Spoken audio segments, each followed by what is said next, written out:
So the stock market's hitting all-time highs, right? It feels like the party's never going to stop. But what if it's all about to come crashing down? Today we're going to break down the 3 biggest risks that could trigger a major correction in 2026, all based on our source material. Let's dive in. You know, this quote from our source material really it nails it. We're not on some wide, safe path anymore. We are walking on a tightrope. As long as everything's calm and the wind doesn't blow, we're probably fine. But just one strong gust, and the whole thing could go sideways. So, what's keeping us balanced on this tightrope in the first place? Well, it all comes down to sky-high expectations.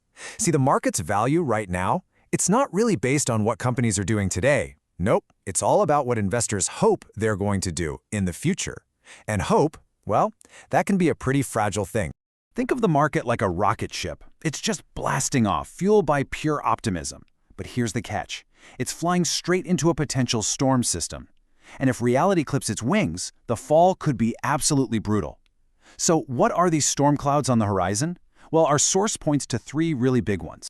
All right, first up is a risk that starts with something tiny, a little computer chip, but it has a giant impact. It's a geopolitical flashpoint that could send massive shockwaves through the entire global economy. And it all begins with the tiny silicon heart that powers all of our modern technology. Okay, get ready for this because this number is, well, it's staggering.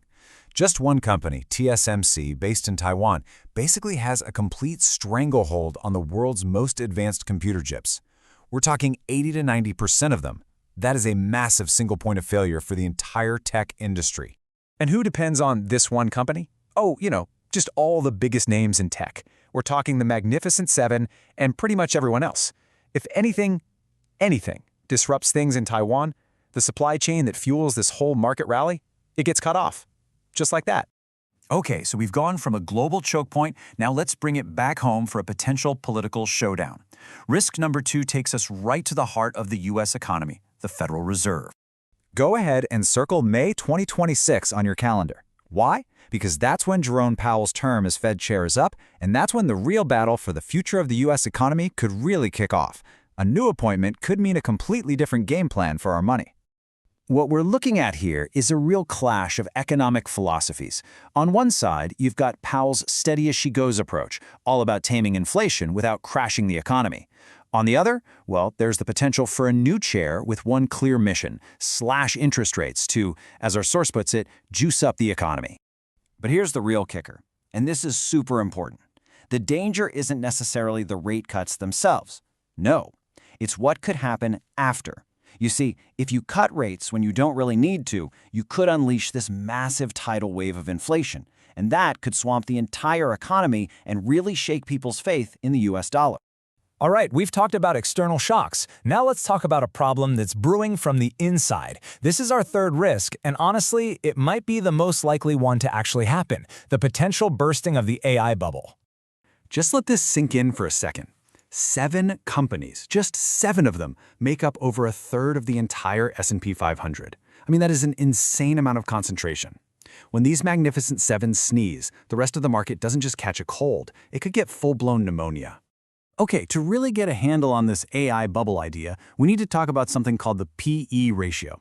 And here's the key thing to remember. It's not really a measure of what a company is worth today. It's a measure of investor expectations. It's basically how much people are willing to bet on its future. And let me tell you, the bets people are making right now, they are getting pretty wild. A normal, healthy P/E ratio, it's usually somewhere in the 16 to 20 range. But look at NVIDIA. It's trading at more than double that. A P/E of 50 means you're paying $50 for every single dollar of profit the company makes today. That's not just optimism. You're betting on absolutely flawless, explosive growth for years to come. It's bordering on fantasy. So here's the fundamental problem. You have these companies burning through billions and billions of dollars to build out this huge AI infrastructure. But at the same time, their growth in other important areas is actually slowing down. They're spending a fortune hoping to hit this massive AI jackpot. But what if that jackpot doesn't pay out fast enough? Well, then those sky-high valuations, they're going to come crashing right back down to earth. Okay, so a chip chokehold, a potential Fed shakeup, a massive AI bubble. It sounds like a minefield out there, right? But don't worry, it's not all doom and gloom. Our source material actually lays out a map. Here's your playbook for how to navigate what could be coming. You know, Warren Buffett's advice has never felt more on point. He said, when it rains gold, you want to stand outside with a wash tub, not a thimble. And that's the key. A market crash isn't something to panic about. For the prepared investor, it's an opportunity. That's a time to go shopping. You just need to be ready with a big bucket. So what's the game plan? It's really a simple two-step playbook. First, invest from the bottom up. That means you've got to be a stock picker, not a trend chaser. Forget the hype. Focus on finding solid, well-run companies that are selling for a fair price. And second, and this is crucial, be prepared. Keep some cash on the sidelines ready to go. That way, when the storm does hit, you'll be the one ready to scoop up some incredible bargains. So, as we look ahead to 2026, it all kind of boils down to one huge question, doesn't it?